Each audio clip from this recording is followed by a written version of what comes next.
So, I quit caffeine after being a serial coffee drinker of around 5 cups of coffee per day, with some odd soft drinks thrown in to make sure that I was fully buzzed. Because, let's be honest, life can be tiring at times.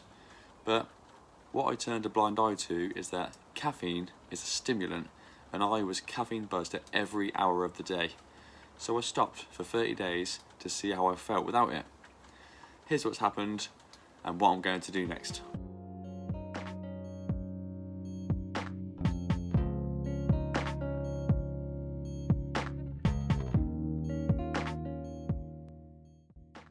So before we talk about my journey so far, let's take a look at the effects that caffeine has on your body and mind. The reason that so many people become hooked is actually because of the withdrawal symptoms themselves. Because overnight you've just about give your body time to clear out the caffeine that you've consumed throughout the day. Just enough so that you feel groggy and tired when you wake. And that's the early withdrawals. So what's the perfect pick-me-up? The first thing you do when you wake up, reach for a big fat mug of coffee, and then it all starts again. Coffee has a quarter life of 10 to 12 hours, meaning after 1 cup of coffee, quarter of that cup is still in your system 12 hours later. Now imagine having 5 cups during the day. The coffee then disrupts your sleep to add to the tiredness, and you never sleep how your body is intended to, and you never feel 100% rested.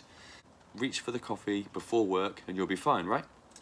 Throughout the day, caffeine raises your heart rate and your cortisol levels, or stress hormones, and keeps you in that kind of fight or flight mode all day long when you're not needing to be in the fight or flight mode. You're just at work or at home. It's such a pointless response to put your body under.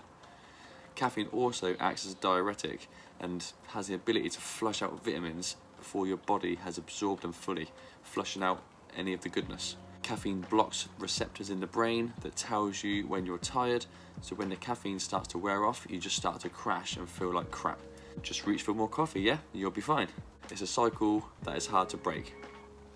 So coffee and tea has been a big part of my life for over 20 years now, when I started drinking at home and at work when I was probably a teenager. On my days off, I've had 3 cups of coffee before 9 AM, with a few more towards the afternoon.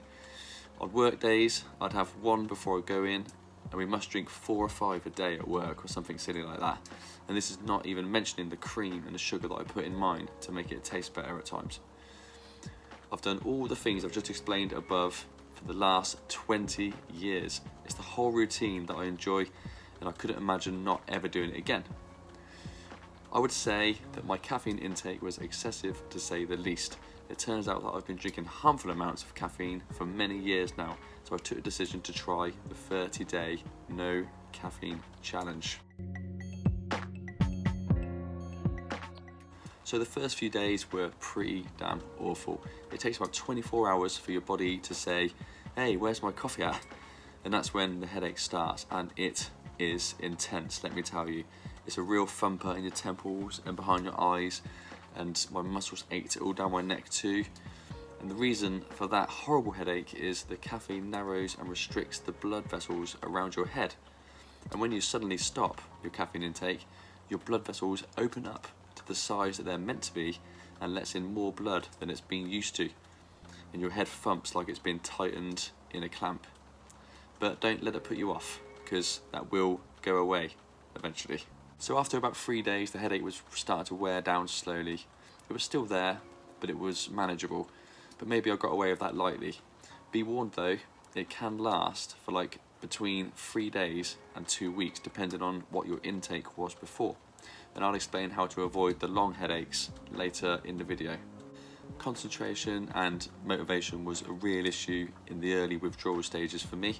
And I also had a serious appetite. I found myself overeating on all sorts of crap, just to compensate really, not having coffee. They say that coffee suppresses hunger, and I found that that was very much the case at the beginning, because I was just smashing food for fun.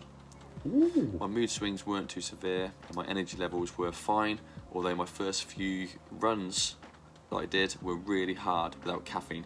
But I'm not sure if that was the actual caffeine causing that, or was it just my newfound low motivation.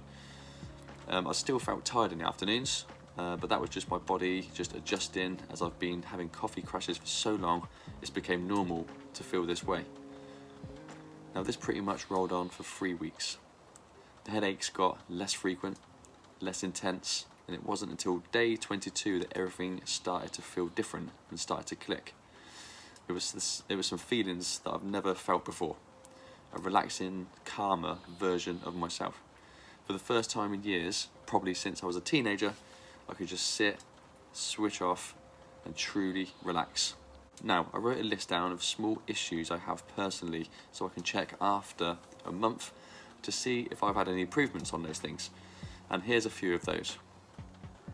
Non-restful sleeping, improved. Tired in the early evenings, improved. Short-term memory, nothing noticeable yet. Headaches, improved. Pale skin and dark eyes, no change yet. Heartburn, completely gone.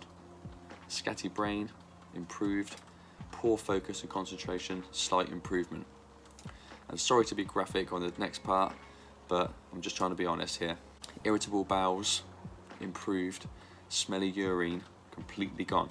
Because people wonder why their pee smells like sugar puffs or smells different. It's the coffee, I've got to say it. It's the coffee that's doing that to you. So the main things on the list, which was a real issue before, was my sleep and headaches. I was a terrible sleeper, and I actually cannot believe how different my sleep is now that I've given up caffeine. My deep sleep data reads at 1 hour 30 to 2 hours per night, which is at normal levels now. And before, it would be more like 10 minutes to 30 minutes per night.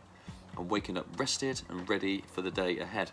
My headaches were on a daily basis, and they always originated from my neck. I now realise that these headaches were caused by unnecessary tension from the caffeine, and the head and neck ache came as a package and made some days really miserable for me.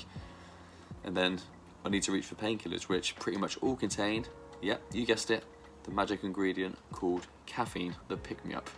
But these headaches are way less frequent right now, and I've only encountered 4 headaches this whole month after the first initial withdrawal symptoms subsided.